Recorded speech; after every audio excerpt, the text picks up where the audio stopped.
Primary balance آپ کا surplus ہے، مگر ویسے آپ کا فسکل خسارہ آپ کی اپنی جو جنوری کی رپورٹ ہے فائنانس منسٹری کی اس کے مطابق پچھلے سال کے مقابلے میں بڑھا ہے، اور ہم نے پہلے سال میں دیکھا 8.9% کا فسکل ڈیفیسٹ تھا، 8.1% کا دوسرے سال میں، اور اس سال بھی لگ رہا ہے جیسے 8% سے اوپر ہوگا۔ پرائمری سرپلس ہے مگر شاید آخر کے 2 کوارٹرز میں وہ پرائمری سرپلس نہ رہ پائے۔ تو بنیادی مسئلہ یہ نہیں ہے کہ ریونیو نہیں اکٹھا کر پائی ہے حکومت، جس کی وجہ سے سارے کے سارے مسائل ہو رہے ہیں، ریونیو کے ٹارگیٹس نہیں پورے کر پا رہے ہیں۔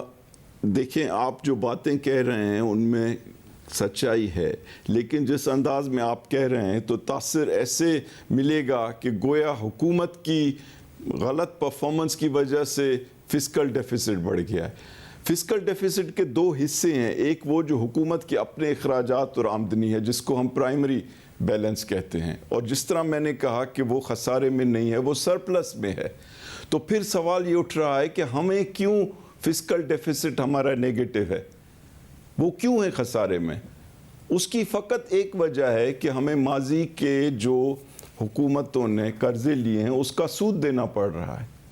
اگر آج ہمیں ماضی کے قرضوں کے اوپر سود نہ دینا پڑے تو ہمارا جو ملک ہے وہ خسارے میں نہیں ہوگا، بیکاز یہی پرائمری بیلنس بتا رہا ہے جب وہ سرپلس میں ہوگا۔ آپ نے کہا کہ ہمیں جو انٹرسٹ پیمنٹ ہے اس کی وجہ سے بہت زیادہ ہٹ آئی ہے۔ ڈاکٹر صاحب، جب نون لیگ کی حکومت گئی تقریباً 6.6% کا فسکل خسارہ تھا، اسد عمر صاحب آئے، انہوں نے کہا ہم اس کو کنٹرول کریں گے، مگر وہ 8.9% ہو گیا۔ اب اس وقت جو آپ نے شرح سود رکھی ہوئی ہے وہ ہیڈ لائن انفلیشن سے نیچے رکھی ہوئی ہے، مگر اس وقت 13.25% تک شرح سود لے گئے، جس کی وجہ سے آپ کی انٹرسٹ کاسٹ بہت زیادہ بڑھ گئی اور آپ کے اوپر اور زیادہ برڈن آیا۔ تو جس طریقے سے وزیر اعظم کہتے ہیں کہ ہم IMF کے پروگرام میں جلدی چلے جانا چاہیے تھا، اس وقت ظاہر اس وقت آپ ٹیم کا حصہ نہیں تھے، اس وقت یہ 13.25% تک شرح سود کو لے جانا وہ بھی ایک غلطی نہیں تھی جس کی وجہ سے فسکل سائٹ پر آپ پر بہت زیادہ پریشر آیا؟ جی دیکھیں، اس کے اوپر مختلف رائے ہو سکتی ہیں، لیکن اس وقت جو بنیادی فوکس تھا وہ یہ تھا کہ ہمیں اکانومی کے اندر انفلیشن کو کنٹرول کرنے کے لیے انٹرسٹ ریٹ اسٹیٹ بینک نے مناسب سمجھا کہ اس کو زیادہ کرے۔ تو یہ ایک بنیادی وجہ تھی۔ دوسری وجہ ان کی جو انہوں نے دی، اور آپ کو پتہ ہے ہم اپنے ملک میں اس انداز میں چل رہے ہیں کہ انسٹیٹیوشنز کو اسٹرینتھن کریں اور اسٹیٹ بینک کو زیادہ اختیار دیں مانیٹری پالیسی کا، لیکن ایک وجہ اور جو بتائی گئی وہ یہ تھی کہ اگر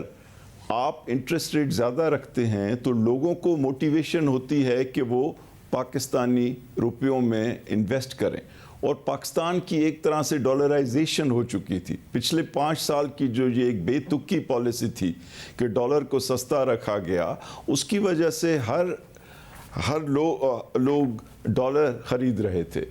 اور یہاں سے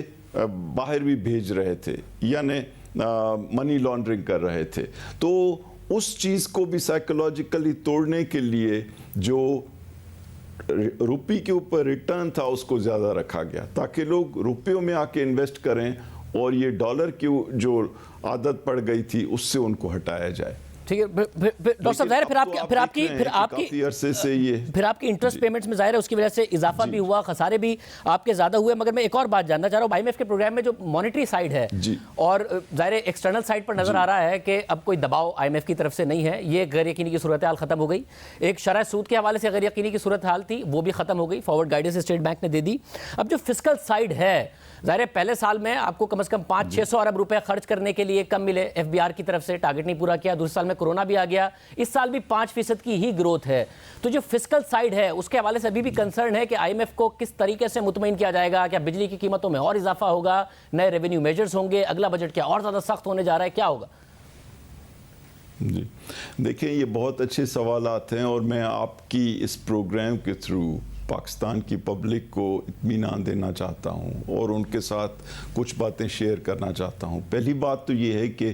ہمارے IMF کے ساتھ بہت اچھے تعلقات ہیں اور ایک مستقل ان کے ساتھ ڈائیلاگ چل رہا ہے۔ دوسری چیز یہ کہ یہ جو اب ریویو ہونے جا رہا ہے، سیکنڈ ریویو، اس کے لیے بات چیت بہت ایڈوانس سٹیج کے اوپر ہے، اور جس طرح آپ نے کہا مانیٹری پالیسی سائیڈ کے اوپر اطمینان ہے ان کو، فسکل سائیڈ کے اوپر وہ دیکھ رہے ہیں کہ کتنی سختی سے ہم حکومتی اخراجات کو کم کر رہے ہیں۔ اس میں شاہ زیب صاحب دیکھیں، کوئی پچھلے 1.5 سال سے ہم نے اسٹیٹ بینک سے ٹکا بھی قرض نہیں لیا،